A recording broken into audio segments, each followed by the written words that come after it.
દર્શક મિત્રો, મહામંથન મંતવ્ય ન્યૂઝમાં આપનું સ્વાગત છે।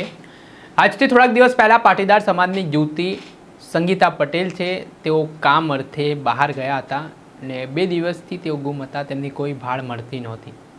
ત્યારબાદ થોડાક જ દિવસ પછી જ્યારે પોલીસ તપાસ શરૂ કરે છે ત્યારે એક ગામમાંથી તેમનો મૃતદેહ મળી આવે છે અને આ મૃતદેહમાં જોઈએ તો બળેલી હાલતમાં હતો અને આને લઈને પાટીદાર સમાજના આગેવાનો છે તે હત્યાની આશંકા વ્યક્ત કરતા જોવા મળ્યા છે। આ મામલે પાટીદાર સમાજના આગેવાન વરુણ પટેલે પણ સોશિયલ મીડિયાના માધ્યમથી આ બાબતે ટ્વીટ કરીને ગંભીર આક્ષેપો કર્યા હતા અને આને લઈને પાટીદાર સમાજ લડી લેવાના મૂડમાં દેખાઈ રહ્યો છે।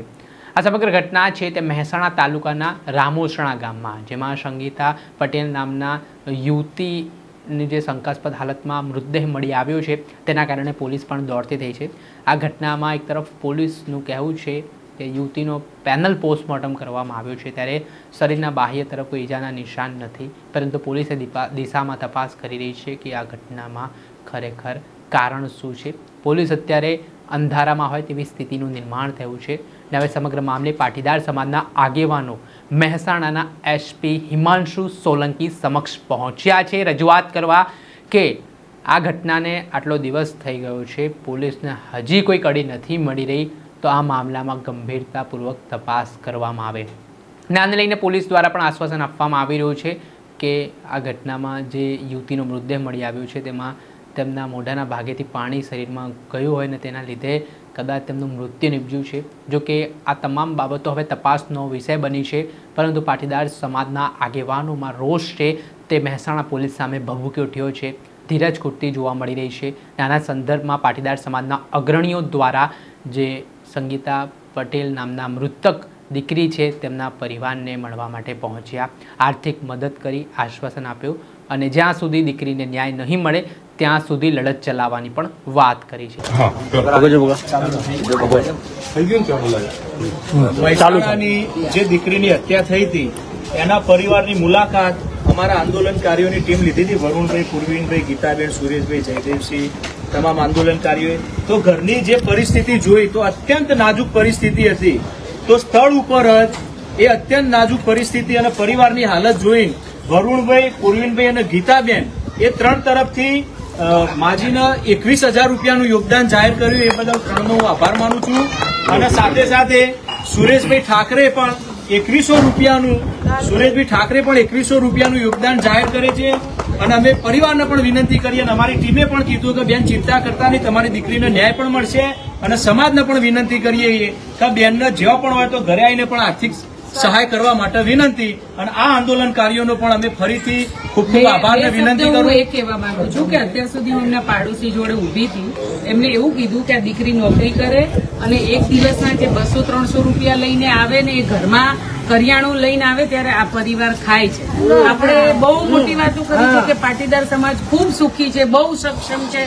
આ પરિસ્થિતિ એક બીજી વાસ્તવિકતા પણ આજે આપણે નજર સામે મેં કદાચ પહેલી વાર જોઈ હશે, એટલે આ પણ એક આપણી રિયલ વાસ્તવિકતા છે। જ્યારે લાખો કરોડોના દાન દઈ અને શાલો ઓઢાય છે અને એક આ બીજી વરવી વાસ્તવિકતા પણ આજે આ દેખાય છે। તો હું સૌને વિનંતી કરું છું, મારો અવાજ જ્યાં સુધી જાય ત્યાં સુધી, આ એક બા તરીકે મને પણ ખૂબ દુઃખ લાગ્યું છે કે એના ઘરની દીકરી એને ગુમાવી છે। તો જેને દીકરી ગુમાવી હોય એને દુઃખની વ્યથા એ જ સમજી શકે, પણ એ દીકરીને એના પરિવારને ખૂબ જરૂર છે, તો આપ મન મૂકીને એ પરિવારને મદદ કરજો। એમનું બેંક એકાઉન્ટ ખોલવાની બેંક એકાઉન્ટ પણ એમનું એક્ટિવેટ છે કે નહીં ખબર નથી, એટલે અમે કેશ સહાય કરી દે અને સતીશભાઈને અને સુરેશભાઈને દર્શનભાઈને જો અમે જવાબદારી સોંપી હતી, વકીલ સાહેબને ચાવડા સાહેબને જવાબદારી સોંપી હતી કે એમનું બેંક એકાઉન્ટ ના હોય તો એમનું બેંક એકાઉન્ટ ખોલી દે, યુપીઆઈ કોડ જનરેટ કરી દે અને ત્યાં સુધી કોઈને પણ સહાય કરવી હોય તો આ પરિવારને આવી અને કેશમાં પણ સહાય કરી શકો છો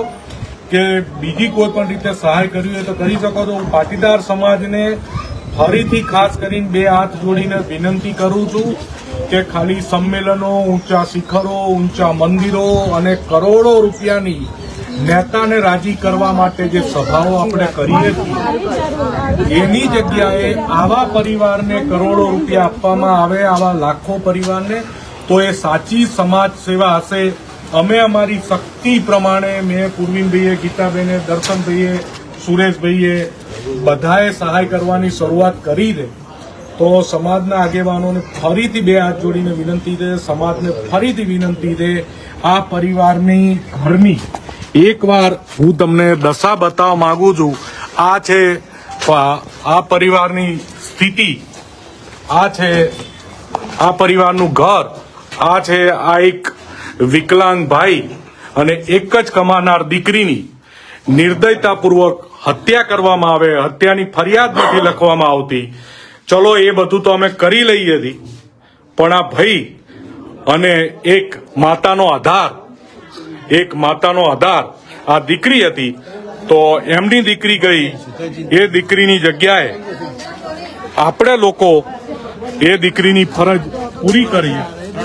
એ અભ્યર્થના અને પ્રાર્થના આ ઘર ઉપર 3 લાખની લોન પણ બાકી છે, તો એ લોન પણ ભરીશું ને. આ ઘરે મોર્ગેજ છે, એટલે એ દિશામાં પણ આગે ગામ કયું? ગામ રામોસણા ગામનો આ વાહ છે, સૌરભ સોસાયટી.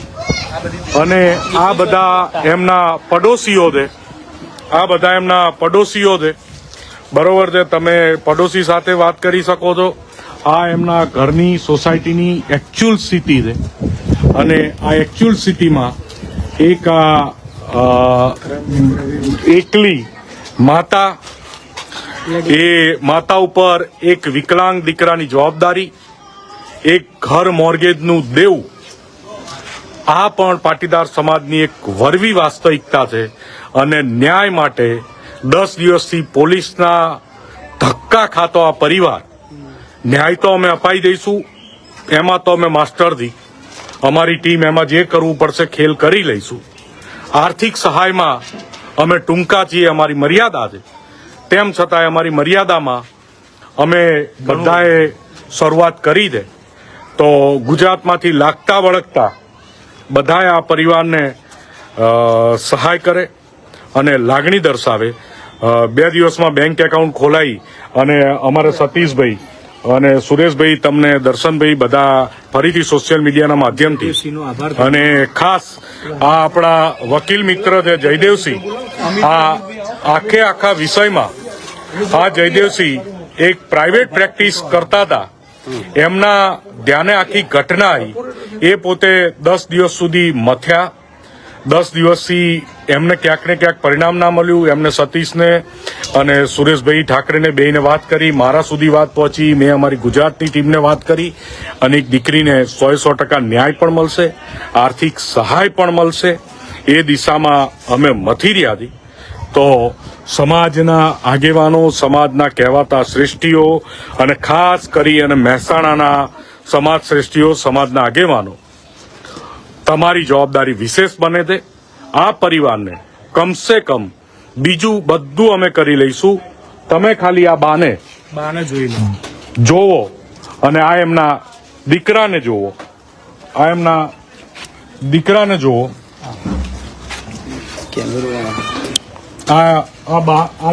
જુઓ. એ વિકલાંગ દીકરો છે. આ એક કોઈ આધાર વગરની માં. મેં પૂર્વીનભાઈએ, દર્શનભાઈ એમનો દીકરો બની અને અમારાથી થતી 20-25 હજારની સહાય અમારી ટીમ દ્વારા અમે શરૂઆત કરી છે. આ શરૂઆતને અટકવા ના દેશો. તમારી 1 રૂપિયાની તેવડ હોય તો 1 રૂપિયો, અને 10 કરોડની તેવડ હોય તો 10 કરોડ. આ ઘર મોર્ગેજ છે, ઘર બેંક લઈ ના જાય, આ માનું ઘર ના જાય, અને માને એની દીકરી વગર જીવન નિર્વાહમાં તકલીફ ના પડે, એટલી જ ખાલી વ્યવસ્થા કરવાની અમારી ટીમ તમને વિનંતી કરે છે. પહેલી વાર અમે ઇતિહાસમાં, આંદોલનના ઇતિહાસમાં, અમે 2015થી અમે માગવા વાળા નહીં, અમે લડીને પડાઈ લેવા વાળા માણસો છીએ. પણ આ પરિવારની દશા જોઈ અને અમે 2 હાથ જોડી અને કગરીન સમાજના આગેવાનો જોડે ભીખ માગીએ હતી કે એક જમણવાર ઓછો કરજો, એક સંમેલન ઓછું કરજો, મંદિરમાં 1 પિલ્લર ઓછું નાખીને 10 ફૂટ કન્સ્ટ્રક્શન ઓછું કરજો, એક હોસ્ટેલનો રૂમ ઓછો બનાવજો. પણ આવો કોઈ પરિવાર આધારવિહીન થઈ ના રહે, એના માટે પુણ્યનું કામ કરજો. આ સાચું પુણ્ય છે. જમણવાર કરવો સાચું પુણ્ય નથી. લાંબી વાત નથી કરવી. ખૂબ ખૂબ આભાર. ભારત માતા કી જય. ફરીથી સમાજને પણ વિનંતી કરું કે 2015 થી જેટલા પણ આંદોલનકારીઓ સમાજ માટે લડતા હતા અને જ્યારે આવી તકલીફ આવી ત્યારે આંદોલનકારીઓએ સમાજની રક્ષા કરવાનું અને સમાજને સહાય કરવાનું કામ કર્યું. તો જે સમાજ એમની નોંધ લે કે ના લે, પણ ફરીથી આંદોલનકારીઓએ આ બેનના દીકરીના ન્યાય લાવવા માટે ફરીથી આગળ આવ્યા તો સમાજ પણ નોંધ લે. તમામ ઊંઝા સંસ્થાઓ હોય, વિશ્વ ઉમિયા સંસ્થા હોય કે ખોડલધામ સંસ્થા હોય કે તમામ સંસ્થાઓને વિનંતી છે કે ફક્ત આપણે સંસ્થાઓમાં મોટા મેળાવડા કર્યા વગર, જેમ અગાઉ વરુણભાઈએ કીધું આવા દરેક લોકોના ઘરે જઈને ગામડે જઈને ખોડી પણ તમે સંસ્થા દ્વારા પણ એમને દર મહિને કરિયાણાની કીટ મળે એવી તમે વ્યવસ્થા કરો. કારણ કે અમારું તો કામ કે જાગૃતતા લાવી સમાજની અંદર. આવા પરિવારો હોય તો અમે એને જનજાગૃત કરીને બહાર લાવીએ અને ન્યાય લાવવાનું કરીએ. બાકી બીજી જવાબદારી સમાજની સંસ્થાઓની. ખૂબ ખૂબ આભાર. ત્યારે જોવાનું રહ્યું કે હવે મહેસાણાના એસપી હિમાંશુ સોલંકી આ સમગ્ર મામલે કઈ રીતના તપાસના આદેશ આપે છે. તાલુકા પોલીસ સ્ટેશનના પોલીસ ઇન્સ્પેક્ટર તપાસ તો કરી રહ્યા છે, પરંતુ આ ઘટનામાં હજી નિષ્પક્ષ અને તટસ્થ તપાસની માંગ છે તે પાટીદાર આગેવાનો માંગ કરી રહ્યા છે. ત્યારે આ કેસમાં કોને તપાસ સોંપાય છે આગામી દિવસોમાં તે આવનારા સમયમાં ખબર પડશે. દર્શક મિત્રો, આવા જ નવા વિડીયો સાથે આપણે માહિતગાર કરતા રહીશું, પડના અપડેટો આપણા સુધી પહોંચાડતા રહીશું. એટલે મહામંથન મંતવ્ય ન્યૂઝને લાઇક કરી લો, સબસ્ક્રાઇબ કરી લો અને વધુમાં વધુ શેર.